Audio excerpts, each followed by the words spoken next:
자, 이번 시간에는요, FAT 2급 제63회 기출문제죠. 이론 문제부터 여러분들하고 같이 한번 풀어보도록 하겠습니다. 자, 실무 이론 평가 1번.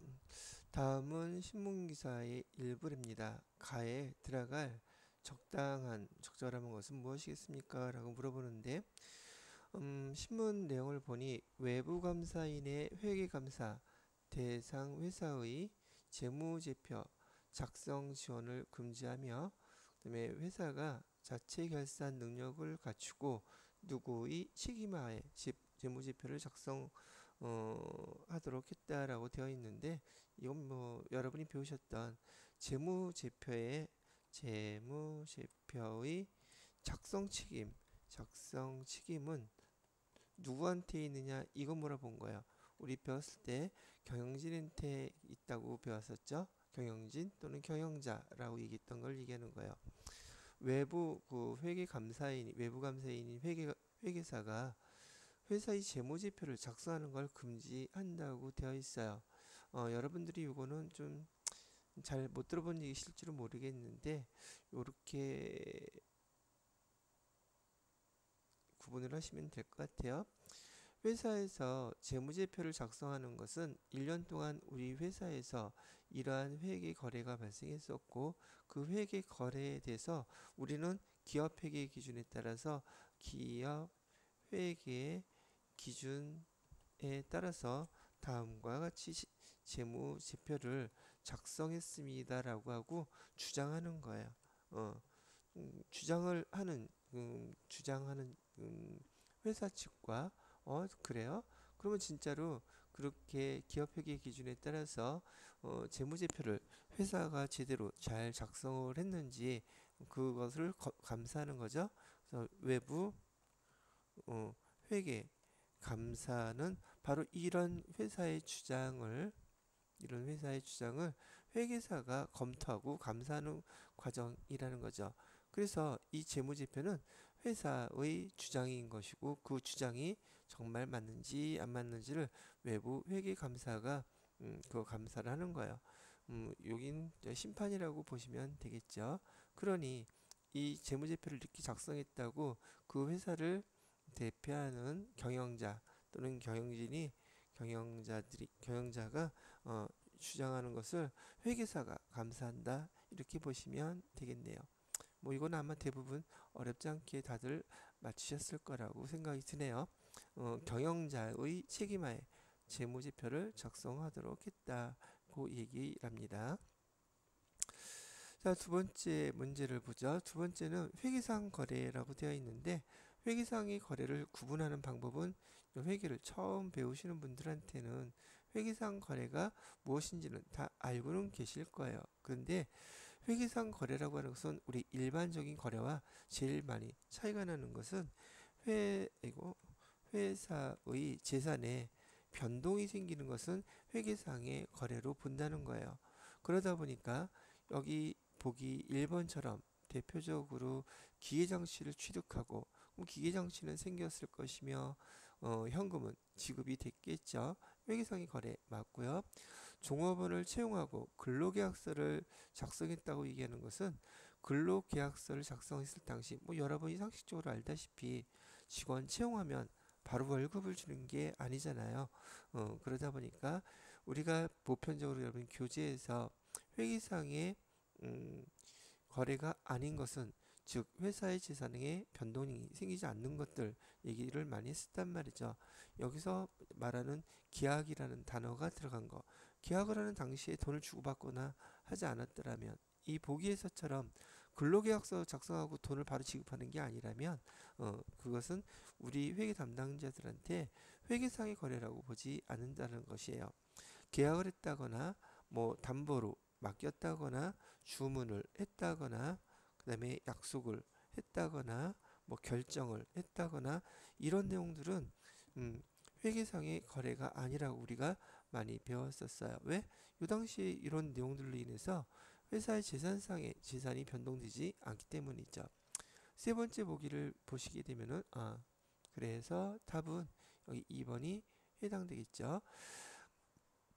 자, 3번 보기는 결산 기말에 단기 매매증권의 공정가치가 장부 금액 대비해서 10만 원 하락했기 때문에 재산상의 값어치 변동이 생긴 거죠.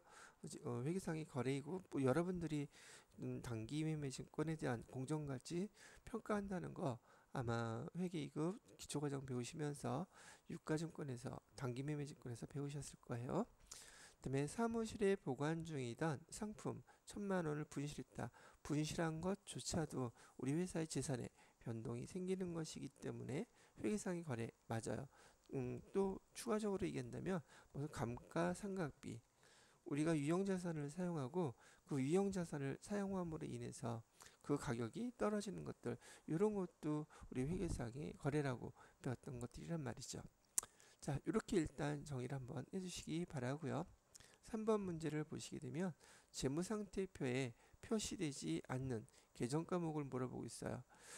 재무상태표 여러분 우리 회계 2급 또는 회계원리 기본과정 배울 때 제가 여러분들한테 이 계정은 처음 배우실 때 계정 자체를 자산, 부채, 자본 계정을 정확히 암기해 놓으셔야지 여러분이 회계 1급이라든지 그 이상 회계 수업을 하실 수 있다고 했어요. 이게 정확히 암기가 되어 있지 않으면 여러분이 회계를 공부할 때 너무너무 힘들어요. 중간에 많이 포기하는 상황이 벌어지게 된단 말이죠. 그게 왜 그러느냐 하면 우리가 회계 담당자로서 배워야 되는 재무상태표의 계정인 자산, 부채, 그다음에 자본, 그다음에 손익계산서의 수익비 계정들을 구분할 줄 모르게 되면 도대체 뭔 말을 하는지 말귀를 알아듣지를 못한단 말이죠. 벌써 계정 구분이 안 되는데 얘가 자산을 얘기하는 건지 비용을 얘기하는 건지 수익을 얘기하는지 부채를 얘기하는지 알지를 못하니 설명이 될 리가 없겠죠. 자, 그래서 우선 재무상태표의 계정에서 여기 나온 거 봤을 때에는 아마 답은 금방 찾지 않으셨을까 싶어요. 재무상태표에 해당되지 않는 거는 여기 경상연구개발비라고 하는 요 비용인데 이 계정들을 여기 여러분이 헷갈리는 게 미수수익이나 선급비용이라는 계정이 아마 헷갈리시지 않았을까 싶어요. 그래서 요것만 먼저 여기서 중요하게 꼭 구분을 해야 되는 계정이라서 여기서 물어본 것은 아니지만 그래서 구분을 할 수 있게끔 잠깐 정리를 해드리고 넘어갈게요. 보통 우리가 손익의 예상이라든지 그 다음에 손익의 이연이라고 해가지고 이때 그 결산 때 사용되는 계정 과목이 있는데 이 계정 과목 구분을 갖다가 우선 계정을 구분할 수 있는지부터 물어본 거예요. 손익의 이형이라는 것은 앞에 수업할 때도 설명해 드렸던 것처럼 손은 비용이라는 뜻이고요. 이익은 수익이라는 뜻이에요. 그 다음에 그걸 예상한다는 것은 올해 손익계산서에 반영될 수익이나 비용을 예상하는 거예요. 실제로 돈은 주지 않았지만 또는 받지는 않았지만 손익의 예상은 우리가 흔히 얘기할 때 후불 개념이랍니다. 후불 개념이어서 돈을 주거나 받거나 하지 않았지만 기간의 경과로 인해서 올해 비용이나 수익이 발생한 것은 기록을 해야 된다는 뜻이에요. 그러다 보니까 여기 손익의 예상이라는 계정에서는 후불 개념으로 미자 들어간 계정 있죠. 회계 규정에서 미자는 아직이라는 의미를 갖고 있어요. 그래서 자산에 해당되는 계정 과목 중에서는 여러분이 그 자산의 기타 채권에 보게 되면은요. 기타 채권에 미수금 있었고요. 그다음에 선급금 요 두 가지를 배우셨을 거예요. 선급금에서 파생된 그 결산 규정이 선급 비용이라는 규정이고요. 그 다음에 요 미수금에서 파생된 규정이 미수 수익이라는 규정이에요. 그 다음에 요거와 상대적인 규정으로 여기 쓰기가 좀 칸이 모자르네요. 부채 규정을 쓰려고 했는데 부채 규정은 여기다 써볼게요. 그냥 여기 부채 규정에서는 미지급금에서 파생된 용어가 미지급 비용이라는 규정이고 그다음에 선수금이라는 규정에서 파생된 규정이 선수수익이라는 규정이에요. 제가 갑자기 요 얘기를 왜 하게 되느냐 하면은 이 중에서 손익의 예상 후불에 대한 것은 여러분이 규정을 구분하실 때요. 미지급 여기 우선 자산부터 미수금이 자산 규정이라고 정확히 알고 계신다면 결산 때 사용하는 미수 수익이라는 규정도 미수금처럼 똑같은 자산 규정이에요. 자, 이 말뜻은 뭐냐면 올해 발생한 수익인데 우리가 아직 받지 못한 돈이라는 뜻이에요. 그래서 미수 수익은 수익이라는 용어가 끝에 붙어 있다고 그래서 손익계산서 계정이 아니라는 거예요. 얘는 얘하고 똑같이 자산 계정이고 여기 미지급금도 부채 계정인데 지금 비용인데 우리 입장에서 비용인데 아직 지급을 하지 않은 비용이에요라고 구분을 한다 그래서 이 미지급 비용도 부채 계정이라는 얘기죠. 그래서 다시 정리하면 미수 수익은 손익계산서 계정이 아니라 얘는 자산 계정이라는 걸로 기억해 두시라고 말씀해 드리는 것이고요. 미지급 비용은 부채라는 계정이에요. 그래서 손익의 예상에 해당되는 계정은 우리가 미지급 비용이라든지 미수 수익이라든지 여기 손익계산서 계정이 아니라는 거 알고 계시라는 얘기를 하는 것이죠. 그러니 여기 미수 수익은 지금 제가 자산 계정이라고 여기 얘기해놨죠. 자산 계정이기 때문에 채무 상태표 안에 들어가는 계정이에요. 자, 거기에 반해서 여기 손익의 이연이라고 하는 이 계정은요. 손익의 이연은 선불 계정이에요. 우리가 상식적으로 일반적으로 얘기할 때 선불 실제로 돈을 먼저 주었거나 돈을 먼저 받았을 때 이걸 손익의 이연이라고 부르는데 손익의 이연의 뜻은 손, 비용, 이익은 수익. 비용이나 수익을 올해 비용과 내년 비용, 올해 수익과 내년의 수익을 이연, 연도수를 나누어 주세요. 이런 뜻을 갖고 있는 거예요. 이게 어떤 뜻이냐 하면 선불 계정이 우리가 여기 손익의 이연과 관련해서 배웠던 게 조금 전에 써드렸던 바로 요거예요. 선급금. 선급금인데 돈 선급금이라는 말 뜻은 돈을 먼저 주었다는 뜻이잖아요. 왜 먼저 줘요? 여러분이 배우신 거에 계약금 같은 거 먼저 줄 수 있잖아요. 이 선급금이 자산 계정인 것처럼 여기서 파생된 용어가 바로 선급 비용이에요. 이 말뜻은 우리 회사 입장에서 비용인데 내년도 거를 먼저 지급한 돈 비용이기 때문에 돈을 먼저 줬겠죠.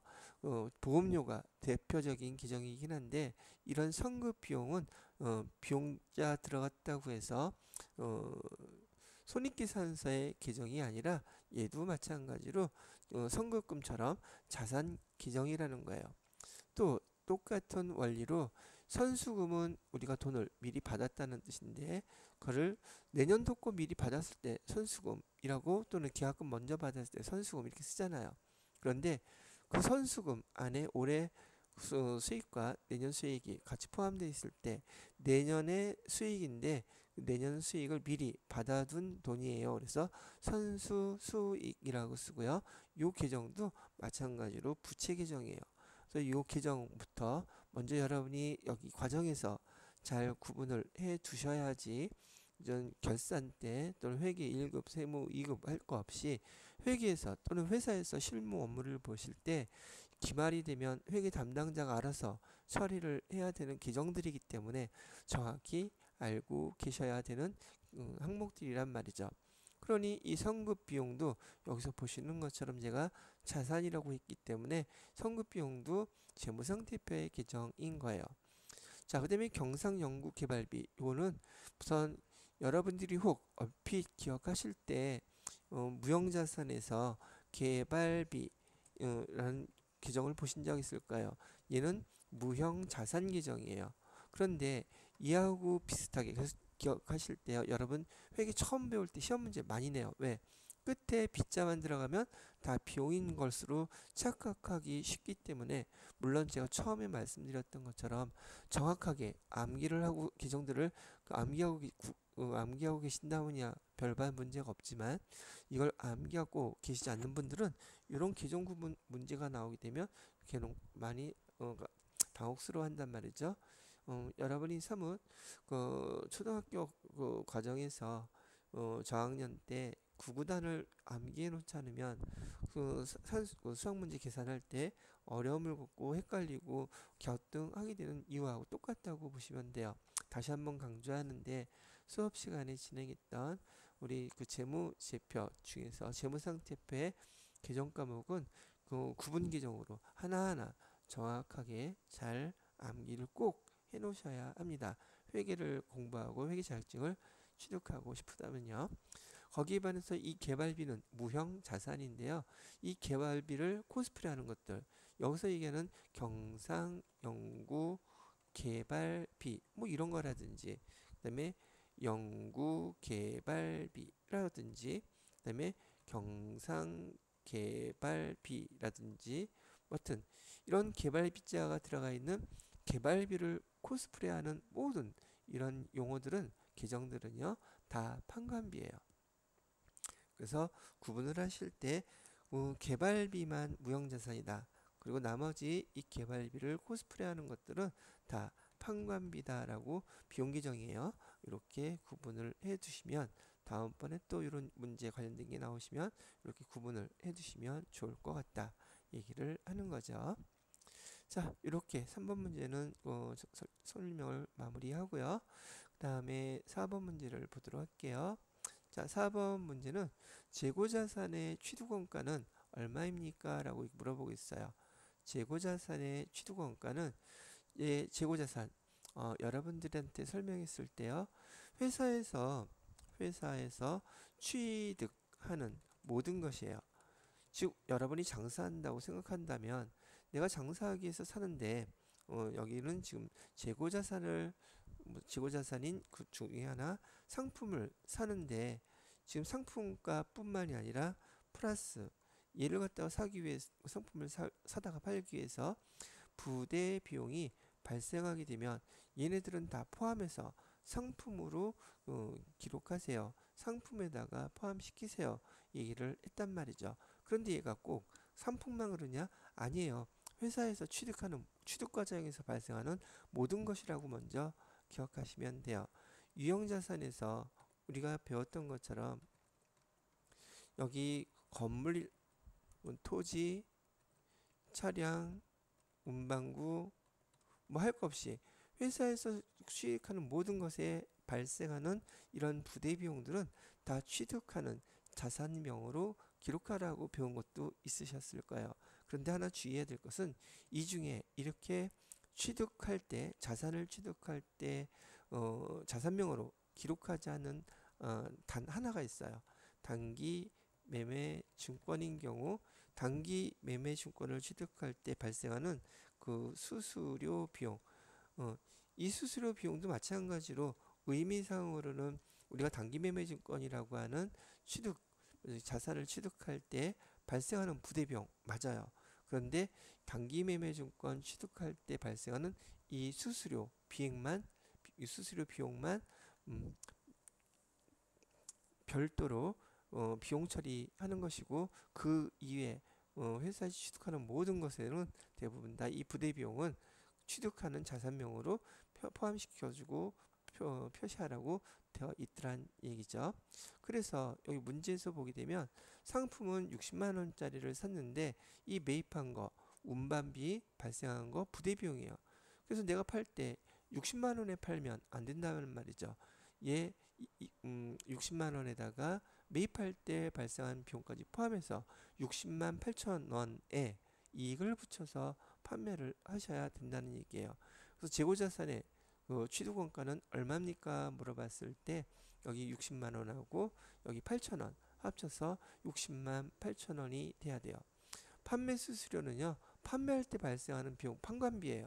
광고 선전비도 취득 과정이 다 끝나고 판매 과정에서 발생하는 것들이기 때문에 취득 원가에는 포함시키지 않고 판매와 관련된 비용이기 때문에 여러분이 배웠던 판관비로 별도로 처리를 해 주셔야 된다는 말이죠.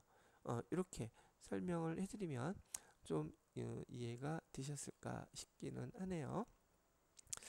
자, 됐고요. 그 다음에 5번 문제 볼게요. 5번 문제에서는 무형자산에 대한 설명으로 옳지 않은 것은, 자, 무형자산은 우리 상대적인 게 유형자산이에요. 유형자산과 여기 무형자산의 차이점, 무형자산의 차이점은 유형, 한자어로요, 형태가 있는 자산이라는 뜻이고요. 무형자산은 말 그대로 형태가 없는 자산을 뜻해요. 우리 영업권이라든지 상표권이라든지 그다음에 특허권 이런 것들은 물리적 실체는 없지만 우리가 우리 거 자산이라고 구분을 할 수 있는 식별 가능성을 갖고 있어야 되는 게 무형자산에 대한 첫 번째 설명이에요. 여러분들이 무형자산에 대해서 앞으로도 계속 많이 물어볼 계정들이기 때문에 내용을 이걸로도 정리해 놓으실 수가 있어요.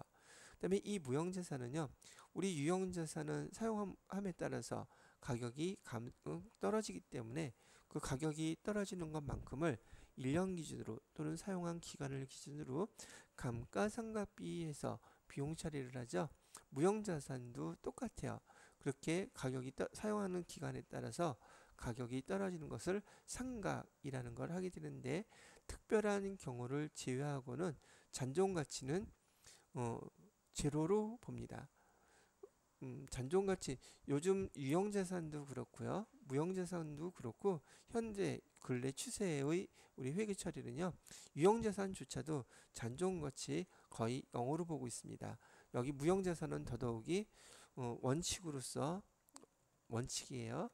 원칙으로서 무형자산의 잔존가치는 0으로 한다, 0원이다. 이렇게 정의를 해놓고 있더란 말이죠. 취득원가의 10%로 본다, 이런 말 없어요. 그래서 이런 요거가 틀렸네요. 틀린 거 찾으라고 했으니까 답은 2번이 되겠고요. 자, 그 다음에 기업이 통제하고 있으며 미래 경제적 효익이 있는 자산이다 그랬는데, 이건 자산의 정의예요. 우리 재무상태표에 자산의 종류가 엄청 많다는 거 알고 있죠? 이 모든 자산의 정의가 뭐냐면, 첫 번째, 회사가 여기 쓰지는 않을게요. 회사가 통제하고 있고, 기업이 통제하고 있고, 뭐 이런 말도 써요.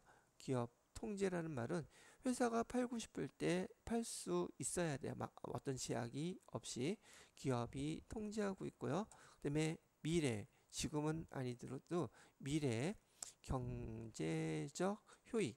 보통 제가 우리 수업할 때는 돈이라고 얘기했는데, 회사에서 우리 자산을 팔면은 그게 경제적 효익, 꼭 돈으로만은 아니겠지만은 그런 경제적 효익이 유입 들어와야 된다는 얘기죠. 그 다음에 세 번째로는 여기 신뢰성 있게 측정 가능해야 돼요. 측정 가능. 뭐 이게 기본적으로 자산의 정의, 여러분이 꼭 잘 기억하고 계셔야 되는 이론상에서 잘 물어보는 항목들이랍니다. 자산은 무형자산뿐만이 아니라 유형자산, 우리가 앞에서 배웠던 그 당좌자산이라든지 재고자산이라든지 뭐 그런 것들이 배웠던 거 있으시죠? 그런 거 다 여기에 속하는 항목들이란 말이죠. 자, 그래서 기본 자산의 정의를 설명해 준 거예요. 맞는 말이고요. 그다음에 사용 목적이라고 그랬죠. 유형자산도 사용 목적, 무형자산도 당연히 기업에서 사용 목적이에요. 이 목적에 대해서 또 우리 회계 원리 기초 과정에서 배웠던 것 중에서 이런 것 제가 가르쳐 드렸어요. 당좌 자산은 목적이 뭔가요? 당좌 자산은요, 당좌 자산의 목적이라고 해도 이 표현 중에 하나가, 당좌 자산이라는 것은 판매 과정이 없이 현금화할 수 있는 자산, 현금화 할 수 있는 자산을 우리는 당좌 자산이라고 배웠고요. 그 다음에 재고 자산이라고 배웠죠. 재고 자산은 목적이 판매 목적이라는 거, 이런 거 잘 구분해 놓으셔야 돼요. 그다음에 대표적인 것들이기 때문에요. 그다음에 유형자산은요, 유형자산은 사용 목적을 갖고 있는 것들이에요. 여기 문제에서 영업활동에 사용할 목적이라고 되어 있잖아요. 유형자산, 무형자산 다 사용 목적. 또 이 사용 목적이라고 이 용어 대신에 다른 말로 쓰는 경우도 있어요. 보통 영업용이라는 말로도 사용하고요. 업무용으로 뭘 샀다 이런 말로도 써요. 다 사용 목적이라는 뜻이에요. 무형자산도 똑같고요. 그 다음에 여기 투자 자산인 경우에는 당연히 투자 목적이겠죠. 투자 목적. 그래서 이런 그 자산들의 목적과 정의를 구분하는 거. 지금 여기 회계 FAT 2급뿐만이 아니라 FAT 1급, TAT 2급, TAT 1급 회계를 공부하고 시험을 보시는 분들은 회계 담당자들은 기본적으로 알아야 될 계정들의 정의이기 때문에 많이들 물어볼 거고 앞으로도 많이 접해보실 수 있을 거예요. 자, 이렇게 해서 5번에 대한 설명을 한번 쭉 해 보아 드렸고요. 6번 문제도 한번 같이 보도록 할게요. 6번 문제는 유형자산에 대한 자본적 지출. 이것도 우선 이렇게 한번 얘기를 말로만 쭉 하고 넘어갈게요. 수업했던 내용들이긴 한데요. 우리 유형자산이라고 말하게 되면 사용 목적이라 했잖아요. 유형자산은 사용 목적으로 갖고 있는 것이고요. 뭐 영업용이다, 그다음에 업무용이다 이렇게 말을 한다 그랬어요. 이 유형자산의 대표적인 것들 중에서 이 과정을 이해할 때요. 유형자산의 취득 과정에서 발생하는 이슈들을 우선 알아보셔야 되는데 유형자산의 취득 과정은 유형자산을 취득할 때 아까도 말씀드렸던 부대 비용을 구분할 수 있는지 없는지 즉 예를 하나 들어보면 토지를 갖다가 샀는데 토지 살 때 대표적으로 취득세 또는 등록세 이런 것들은 세금이에요. 그런데 세금과 공과라고 쓰지 않고 이 금액만큼을 우리가 기록할 때는 토지에 포함시킨다는 개념으로 토지라고 기록을 해야 된다는 얘기죠. 이렇게 취득 과정에서 부대 비용을 구분할 수 있는지 물어보는 것이고 두 번째는 사용 과정에서도 우리가 돈이 발생하더란 말이죠.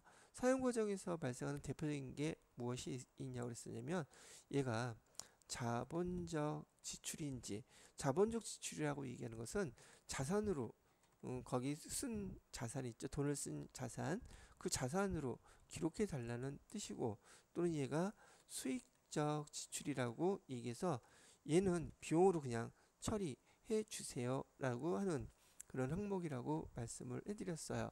여기에서는 지금 자본적 지출, 수익적 지출의 말뜻을 알아듣는지 지금 그 문제를 낸 것인데 자본적 지출은 지금 이제 금액 들어간 게 일시적으로 들어간 금액이 워낙 크니까 올해 비용으로 다 처리하지 말고 그 자산을 사용하는 기간 동안에 비용화시켜서 어떤 방법으로 감가상각이라는 방법으로 비용화시켜서 사용 내용연수 기간 동안에 비용 처리하라는 의미를 갖고 있는 그런 용어란 말이죠.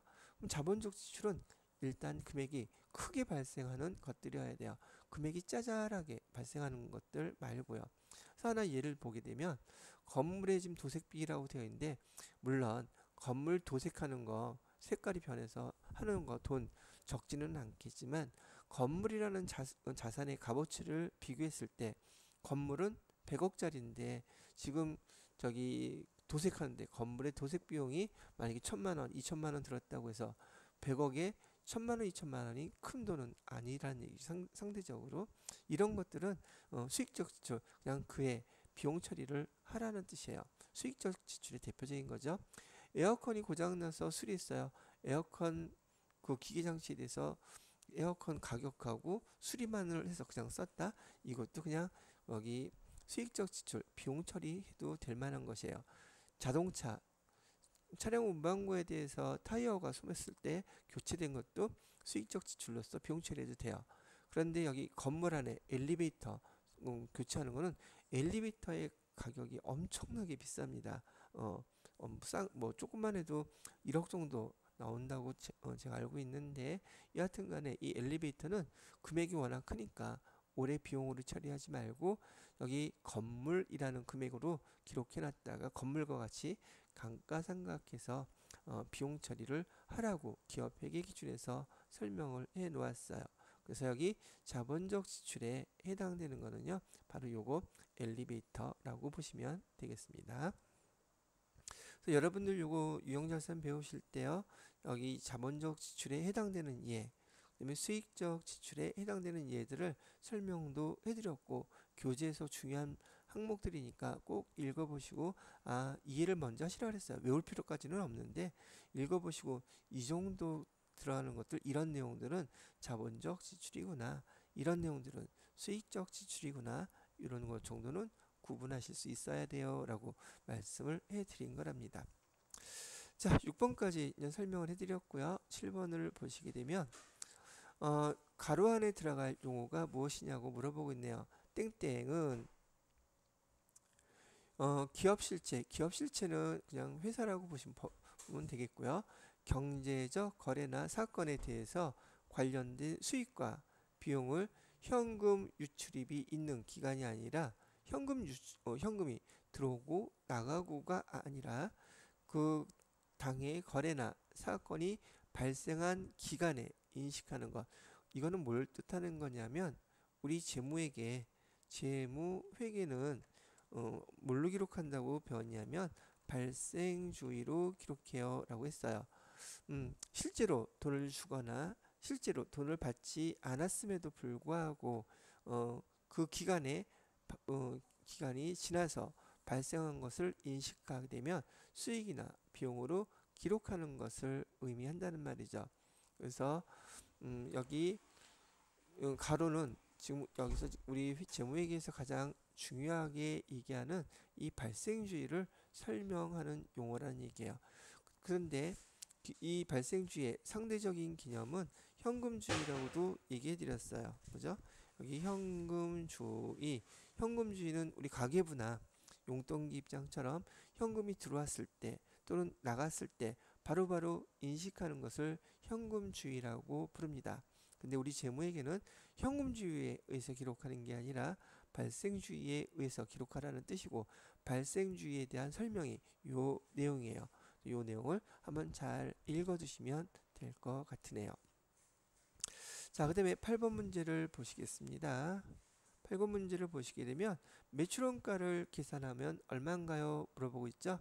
너무 자주 나오는 형태의 아주 중요한 문제라고 그랬었죠. 제가 요거 설명할 때는 반드시 이렇게 기억을 해두세요 라고 설명을 얘기를 해드렸던 거예요. 자, 보시게 되면 얘가 상품 규정이에요. 상품 규정에서 여기 차변에 있는 것은 기초상품 재고액이죠. 기초상품 재고액을 상품은 자산 규정이니까 증가하면 작년에 남았던 자산의 잔액은 차변에 남겠죠. 여기 보면 기초상품 재고액 얼마라고 그러냐면 15만원이라고 이렇게 가르쳐줬어요. 15만원. 두 번째 단기 총 매입액은 60만원이래요. 단기 매입한 거 상품을 매입하면 재고자산을 산 거니까 차변이 증가하게 되겠죠. 총 금액이 60만원이라고 얘기를 해주고 있어요. 60만원 이렇게 썼고요. 그런데 매입 애누리 이 매입할 때 총 매입액에서 매입 애누리, 매입 할인, 매입 환출 이런 것들은 우리가 빼주는 걸로 배웠단 말이죠. 그래서 여기서 매입 애누리 받은 거는 얼마냐고 그랬으냐면 6만원이 매입 애누리를 받았대요. 그러면 여기 우리가 그 매출원가 계산할 때요. 상품 규정에 여기 단기 매입액은 순 매입액이 표시가 돼야지 돼요. 뭐가 표시돼야 된다고요? 순 매입액. 총 매입액이 아니라 순 매입액. 여기 총 매입액이 주어졌다면 당연히 매입 애누리나 매입 할인, 그다음에 매입 환출 그런 말들이 나온다는 뜻이 돼요. 그래서 이 자리에는 뭐가 들어가야 된다? 순 매입액이 들어가야 된다. 그러면 단기 매입액은 얼마가 돼요? 60만원에서 6만원 빼니까 54만원이 이렇게 되겠죠. 자, 그 다음에 기말상품 재고액은 10만원이 있다고 얘기를 해주고 있네요. 10만원. 자, 그러면 계산은 다 끝났죠. 자, 이렇게 기말재고 계산된 게 차이를 갖다 계산하게 되면 여기에 매출원가가 계산된다고 배우셨을 거예요. 보세요. 여기 15만원에다가 54만원 더해주고요. 거기 다음에 10만원을 빼주게 되면 그 차액이 매출원가예요. 그러면 5만원, 59만원 되겠죠? 그래서 매출원가가 얼마요? 물어보면 여기 59만원입니다 라고 해야지 된다는 거죠. 혹시 상품의 매출원가 계산할 때 기초상품 재고액에다가 여기 단기 매입액 더해주고 기말재고 빼주면 이 금액 계산하는 거 이해가 안 되시는 분은 우리 배울 때 총계조원장에서 차변의 합계 금액과 대변의 합계 금액은 반드시 일치해야 한다고 대차평균의 원리 배우셨잖아요. 지금 그 원리에 의해서 이 매출원가를 지금 계산한 거예요. 그래서 뭐 별다른 게 아니고요. 59만원 여기 1번이 답이 된다는 얘기를 합니다. 자, 이렇게 설명을 해드렸고요. 여기 또 똑같은 문제가 요거 사용할 수 있을 것 같아서 9번 문제도 같이 볼게요. 다음에 오류가 단기 매출원가와 단기 순이익에 미치는 영향으로 옳은 것은 그랬는데요. 자, 기말 재고 자산을 15만원으로 계상하였으나 정확한 기말 재고 금액이 12만원이었다고 얘기하는 거예요. 자, 그러면 기말 재고 요거 숫자를 갖다 그대로 여기다 한번 대입 좀 해볼게요. 자, 여기 15만원이라고 이렇게 기입했다고 가정을 해볼게요. 그러면 요 금액에서 매출원가는 얼마가 계산이 되겠어요? 매출원가요. 자, 15만원 똑같으니까 54만원이겠죠. 여기 15만원, 여기 15만원 같으니까 54만원이 이렇게 매출원가로 계산됐다고 요 예제를 한번 그대로 빌려서 여기다가 대입을 해본 거예요. 그런데 기말재고가 15만원이 아니라 정확한 기말재고 금액은 12만원이었대요. 그러면 12만원으로 얘를 갖다가 만약에 이렇게 기록을 했더라면 매출원가는 얼마가 되겠어요? 3만원이 더 올라가겠죠. 차이나는 3만원이. 그래서 매출원가는 57만원이 될 거예요. 그죠?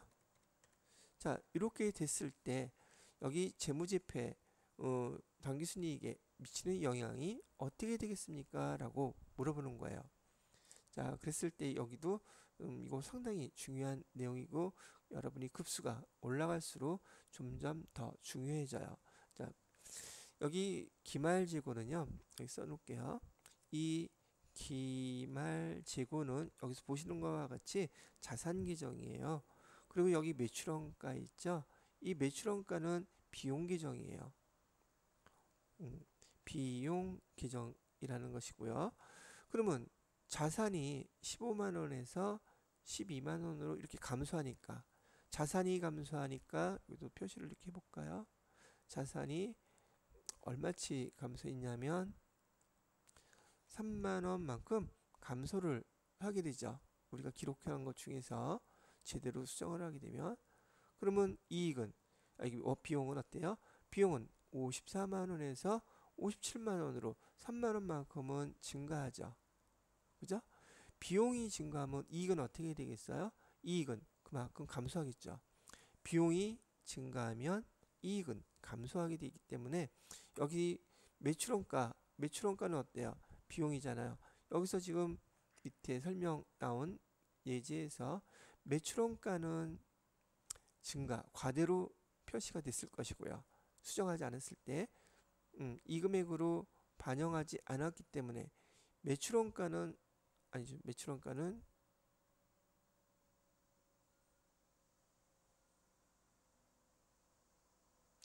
매출원가는 오히려 과소평가가 됐겠죠. 얘가 정상인데 지금 현재는 얘로 기록이 되어 있단 말이에요. 이렇게 기록돼야 되는데 이렇게 기록이 됐으니까 이게 반대로 얘기하는 거예요. 자, 얘가 맞는 말이라 그랬죠. 근데 이렇게 기록을 안 하고 이렇게 기록을 했을 때 어떠한 저희가 영향이 있겠습니까? 라고 물어봤잖아요. 매출원가는 과대로 계산이 됐겠어요? 과소로 계산이 됐겠어요? 이렇게 계산이 있으니까 얘는 3만원만큼 반대로 과소 평가가 됐을 것이고 여기 자산은요. 기말재고는 12만원 해야 되는데 15만원으로 되어 있으니까 과대가 되겠죠. 그래서 여러분이 잘 기억하셔야 될 게 여기 기말재고하고 자산계정이죠. 자산계정과 비용 계정은 반비례 관계라는 거 알고 계셔야 돼요. 비용도 증가하고 또는 자산도 증가하고 이런 거는 없어요. 이렇게 반비례 관계라는 거. 그 다음에 이익관계. 이익관계는 비용이 감소했다면 당연히 이익은 증가하게 된다란 말이죠. 비용이 적어지면 이익이 많아지겠죠. 그래서 단기 여기 매출원가는요 과소평가가 되고 이익은 과대평가가 되더라. 그게 답이 된다는 얘기를 합니다. 그래서 여기 보시게 되면 자 이렇게 계상을 해 놓았기 때문에 매출원가는 조금 전에 보셨던 것처럼 과소평가가 됐을 것이고요. 매출원가는 과소평가가 됐을 것이고 그다음에 당기순이 비용하고 이익은 반드시 반비례 관계여야 되겠죠. 과소라 그러면 여기가 과대가 되든지 과소 여기는 과대. 그래서 답은 4번이 된다는 얘기를 해드리는 것이랍니다. 자, 요거는 아주 상당히 중요하게 많이 여기 시험에서 출제가 될 수 있는 규정들의 문제이기 때문에 우선 조금 전에 설명드렸던 기말재고하고 매출원가 비용 계정의 반비례 관계 이익과 이익까지 잘 연결시켜서 기억을 해 놓으시면 도움이 되겠네요. 자, 그 다음에 마지막 10번 문제를 보시게 되면 2023년 5월 지출 예산서의 일부이다. 이를 집행하려 회계처리했을 때 규정 과목 보니까 직원들 단합을 위한 가족 동반 야유회 직원들 위해서 사용한 거잖아요. 얘는 복리 후생비가 되겠네요. 그죠? 하는 복리 후생비. 직원 업무 역량 강화를 위한 영아허관비 이것도 직원을 위해서 돈을 쓴 거기 때문에 여기는 복리후생비로 쓰든지 여긴 또 문제에서 교육훈련비로 나왔기 때문에 교육훈련비라고 써서 해당되는 답은 3번이 되겠습니다 라고 설명을 해드리는 거랍니다. 자 이렇게 해서 63회 FAT 2급 이론 문제 여러분과 같이 한번 쭉 설명을 해드렸고요. 자 그 다음에 잠깐 쉬었다가 다음 시간에는 여기 실기 파트 부분을 설명해 드리도록 할게요.